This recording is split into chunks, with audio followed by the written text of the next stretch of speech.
Fresh off a bullpen, and I want to start with this. Let's dive right into it. Carson Kelly was catching you first time. What was it like? Yeah, it was the first time. It was awesome, honestly. Before the bullpen started, we kind of went over everything I was going to be working on.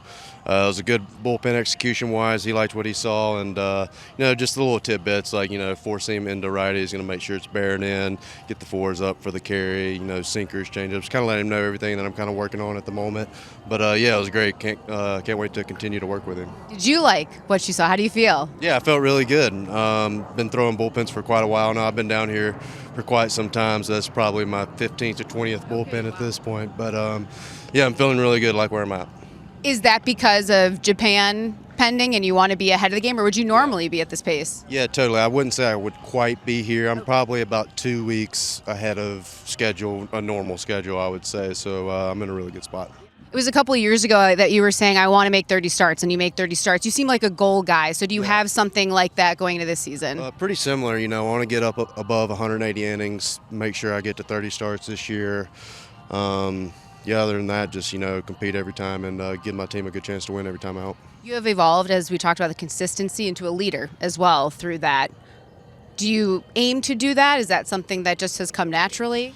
No, it's not anything I'm aiming to do. I kind of just I try to have a good relationship with everybody in the locker room. I've been here going on 11 years now, so I'm pretty familiar with the landscape around this organization. I would say I know pretty much everybody in the building and stuff, so it's not something I strive to do. I just try to build a good relationship with everybody that's in the building and stuff. How important is that for you, even just as a player, to build your own confidence, know that you've kind of stepped into a role like that? Yeah, it's just kind of something that happened naturally with me. It's just everything's just kind of been a process of even getting to the big leagues, through the minor leagues, and then getting my foot in the door, keeping my foot in the door, and then now we're here. It's just kind of been a whole process, just kind of going with the fly. And we've gotten to watch all of that. Yeah. Part of what we watch is the emotion that you play with. Just describe how that is part of your game and why, that for someone like you, because it is you, you don't want to change it.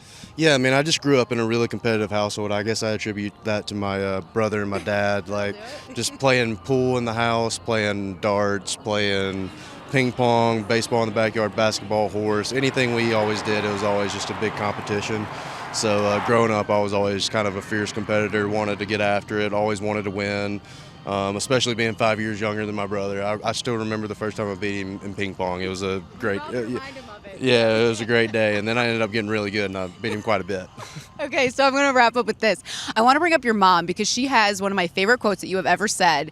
When we were talking to you about being nervous on the mound and stuff, you mentioned something she said, and that was, when you have butterflies, make sure they fly in formation. Do you still think about, because I remember this quote, how much does that still resonate with you? Yeah, there's a few ways that I look at being nervous before a game. One is if you're nervous, it probably means you just really care about what's going on. And then what she kind of says is if you're nervous, if you have that kind of nervous energy, it is an energy. Just try to get them to fly in formation and use that energy for good. So it's always a good saying. When you're in the moment, you're kind of man, I'm freaking out right now, or whatever the case may be. It's just take that energy and just use it to good. Well, for what's Mama Still, it also resonates with me. So yeah, we love it. Justin, thank you so much. Thank you.